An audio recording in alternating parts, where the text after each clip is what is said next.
Thank you to CyberGhost VPN for supporting PBS. Does quantum mechanics allow the future to retroactively influence the past, as in the infamous delayed choice quantum eraser experiment?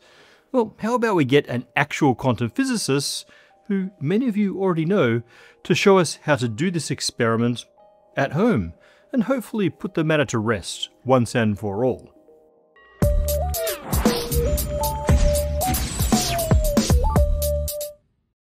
Hey everyone, a couple of announcements before we get started. We wanted to let you know that your help with liking and commenting recent episodes is working. Thanks to that, the algorithm is sharing current episodes with more of our community, so please keep it up. And if you haven't yet, subscribe and hit the bell so you don't miss new episodes. We also want to let you know that over at the merch store, we have our first ever backpack. It's the Black Hole Bag. It's 28 litres, made from recycled polyester for durability and guaranteed not to Hawking radiate your quantum information. There'll be 10% off for the next 48 hours at the merch store, links for everything in the description. Richard Feynman said of the double slit experiment that it has in it the heart of quantum mechanics. In reality, it contains the only mystery. Well, the mystery he was talking about is superposition. In the double slit experiment, that means a superposition of a single particle travelling through both of the double slits at once. The experiment hints that prior to detection at a screen, a quantum particle plays out all possible realities that may lead to that one measurement result. And the shadow of these overlapping realities, these interacting trajectories, is cast on the screen in the form of an interference pattern. But if you prune the reality tree early, say by measurement at one of the slits, the final pattern of particle locations reflects that. As if the standard double slit experiment wasn't strange enough, then we have the delayed choice quantum eraser experiments, in which the measurement of the particle's path to the screen is made after the pattern is recorded on the screen. The most famous example is the one by Kim, Yu, Kulik, Shi, and Scully in 1999. Such experiments have been interpreted as saying that a future measurement can influence a past measurement, retrocausal influence. We did an episode on the delayed choice quantum eraser a long time ago. Now, we didn't quite promote the retrocausal interpretation, but we certainly failed to give any alternative. Well, there are now some really solid counter-explanations to the idea of retrocausality. A few papers have been published which get at aspects of it, and various YouTube videos also explain some of the errors in the retrocausal interpretation. So it's time for us to weigh in. Today, we're actually going to do a real experiment, and by we, I mean Mithuna from Looking Glass Universe, who's figured out a way to do the quantum eraser in a homemade setup. She's going to show you how this experiment gives the illusion of information travelling backwards in time. I'm really excited to show you this experiment because 12 years ago I did a video on the delayed choice quantum eraser where I got it completely wrong. And it was only doing this experiment that made it finally click for me. The delayed choice quantum eraser is just a variation on the usual double slit experiment. So for that experiment, all you'll need is some light and two very narrow beams that you can shine that laser at. What do we expect to see? Well, it depends on how we think about light. On the one hand, we know that light is a wave in the electromagnetic field, and like any wave, it should produce interference patterns as components of the wave passing through the different slits overlap, stacking up or cancelling out. At the wall, we get the classic double slit interference pattern. On the other hand, we also think of light as particles, which is fair because the classical electromagnetic wave is made up of indivisible quantum particles that we call photons. An intuitive but naive picture for particles is as a bunch of tiny balls, spray balls at our pair of slits, and they should end up forming two piles corresponding to passage through each slit. photons are really some weird in-between thing between waves and particles. If you fire individual photons, they do look like they make single hits on the wall as though they were tiny balls, but after many firings, the double slit pattern becomes visible. The interpretation is that each photon really passes through both slits as a wave, and then the final destination of the particle-like spot is determined by the interference pattern made by that wave. In quantum mechanics, we say that the position wave function of the photon passes through both slits, or that it exists in a superposition of both trajectories, and in fact of all possible trajectories that reach the wall. But when the wall measures the photon location, that superposition collapses and a single position is chosen. Even then, the path the photon took to get there remains undefined. If you want to know the path taken, you have to measure it before the wall. For example, you could place a little detector at the slits that clocks the passing photon without actually stopping it. Essentially, we're collapsing the position wave function of the slits, not at the wall. Now that we know which slit the photon passed through, everything we see after that has to be consistent with it only passing through that slit, which means no double slit interference pattern. One common misconception is that if a photon passes through just one slit, it lands, ultimately just like a classical particle, in a single pile of points. But actually, single slit interference looks like this. It looks a lot like double slit interference. But if you compare them side by side, you can see the difference. Single slit interference still has dark fringes, but just not as many as double slit. This is a form of Fraunhofer diffraction, with the edges of the slits causing the interference in this case. So photons keep behaving like waves even if we measure which slit they traversed. If you want to understand single slit diffraction better, Mithuna did a video explaining why this is and what it means. The transition from double to single slit interference occurs when we measure which slit the photon passed through. We sometimes call this a which-way measurement.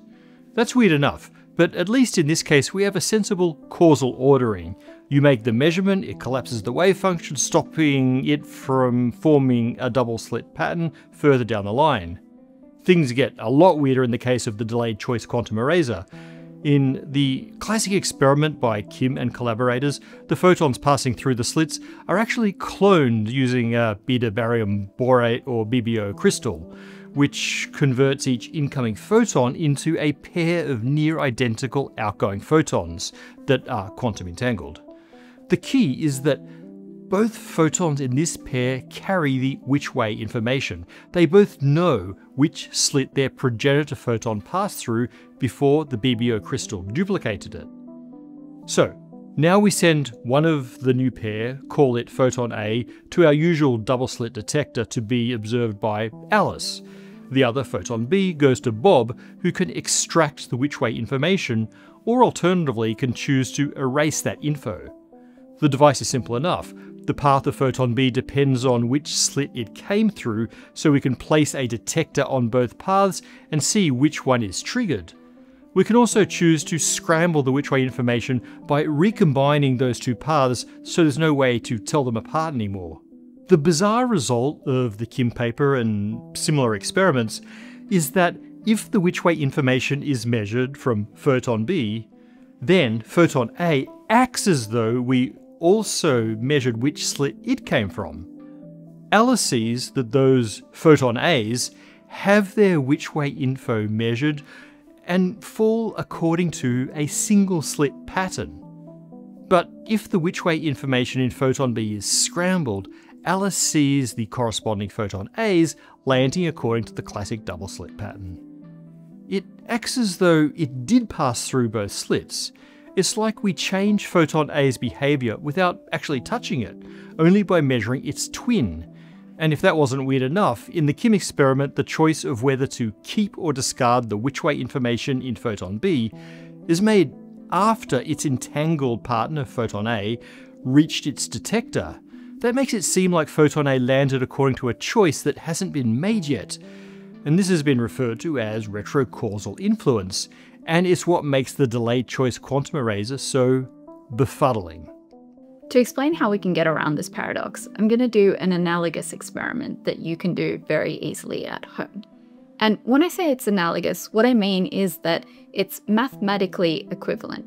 Like if you looked at the maths of the original experiment versus this experiment, it's exactly the same, except for how you label a few things.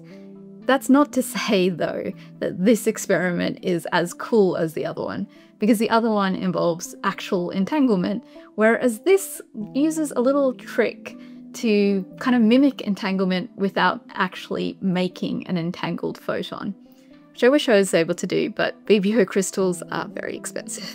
So we've got our laser here, and we've also got a double slit.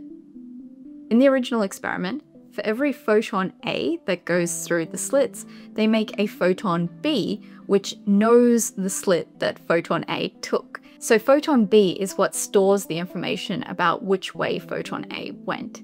So we need, in our experiment, some other way to store that information. Well, we're going to do it in a really simple way.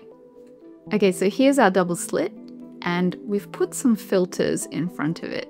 2 different filters in front of each of the slits. In front of slit 1, we have a horizontal polarization filter, and in front of slit 2, we have a vertical polarization filter. Well, now we know that any light that makes it through this double slit is marked. If it's horizontally polarized, it must have come through slit 1, whereas if it's vertically polarized, it must have come through slit 2. In other words, the polarization is what's now marking whether the light went through slit 1 or slit 2, which is convenient for us because we can use this crystal to split the light accordingly. So this is called calcite. It's not as cool as BBO, which is what they used in the original experiment, but it does have one very nice property. If I put it here at this angle, it splits the light into 2. These 2 bits of light represent the 2 slits of the double slit experiment. If the light is vertical, it came from slit 1, whereas if it's horizontal, it came from slit 2. The light in the top pattern only went through slit 1, and the light from the bottom pattern only went through slit 2. So we'd expect that each of these patterns are going to be single slit patterns. And if you look closely at them, you can see that they are. A double slit pattern would have a lot more dark fringes in it. So the calcite oriented this way is acting just like Bob's which way measurement and collapsing the light into a single slit. But if we rotate the calcite by 45 degrees, we'll see why this new measurement is now going to look like Bob's erasure measurement, and we're going to get the double slit pattern back. Okay, so that took me a while, but I've managed to rotate this by 45 degrees. And I haven't yet put the double slit in there, but I just want to show you what rotating the calcite actually does. So if you look over there, you can see that there are 2 dots. Well, there are roughly 2 dots. Again, it's a little bit noisy because my calcite here is nowhere near perfect, but roughly it's 2 dots. And we're going to give the 2 dots names. So we're going to call the top one plus, and we're going to call the bottom one minus. And it's annoying, but it's an inevitability of this geometry that they're not aligned with each other anymore, so they're not one on top of each other. So, with the magic of post-production, we'll stack these so that they are one on top of each other. That's going to make everything a little bit easier in a second. To figure out why calcite oriented like this is going to be an erasure measurement, let's see what happens when we put in vertically oriented light into this calcite. You can see that the total amount of light decreases, but both dots are still there. It's not like last time where horizontal light all goes to the same dot and vertical light all goes to the other dot.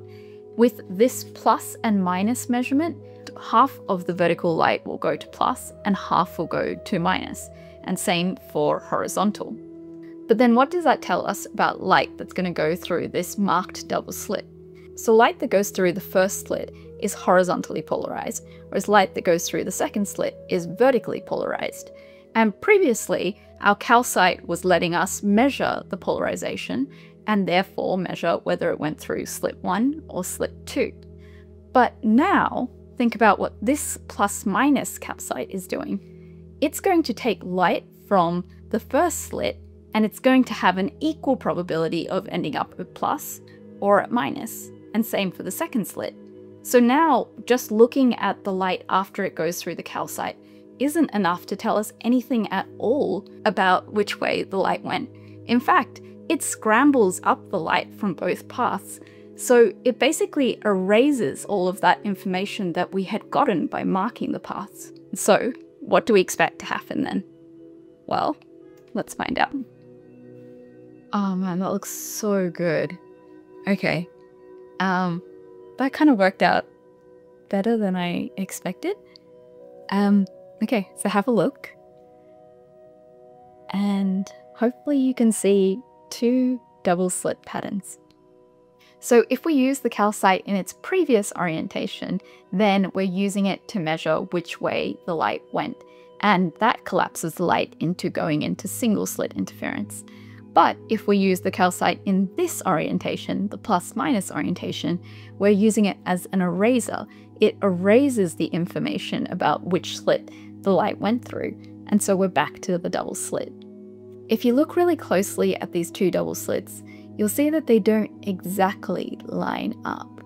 And in fact, they seem to be offset from each other the exact right amount that if you superimpose them, it looks like the single slit interference pattern.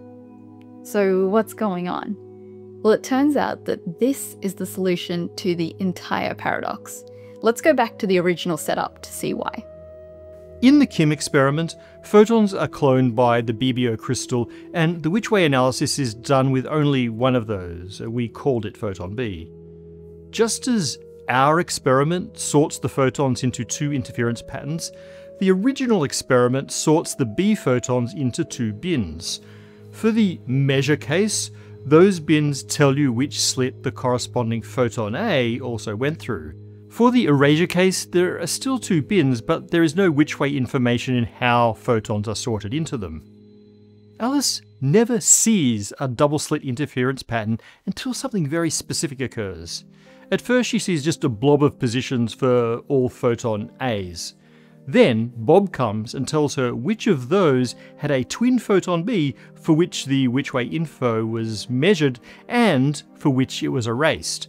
The measured cases are still a blob, basically a blurry single-slit interference. Now, the sum of all of the cases in which the which-way info was erased are actually a very similar mess, a blob. So Bob also needs to tell Alice which of those erased photon Bs ended up in each of the separate eraser detectors. Only then can Alice disentangle the featureless blob of photon A positions and see interference bands. And her patterns look a lot like Mithuna's, clear peaks and valleys that are slightly offset, and when you merge them, you get a featureless pile.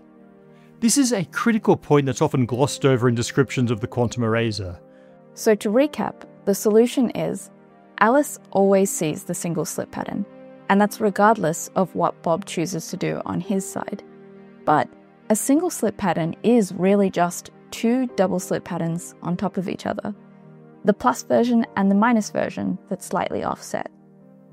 Now, if Bob does happen to do the eraser measurement, then he and Alice can reconvene afterwards and sort Alice's photons into the plus and minus groups, and they find those two double slit patterns. In our experiment, we did this sorting via calcite, but in the real version of the experiment, it just looks like post-processing the data to make the single slit interference pattern into two double slit ones. So instead of Bob's erasure measurement instantly uncollapsing the wave function and turning the single slit interference into the double slit, you only see this effect of his measurement much later, once he and Alice sift through the data. The story told by the retrocausal interpretation of the delayed choice quantum eraser is that Bob's choice of measurement retroactively influences where Alice's photon lands. But the same logic works the other way around.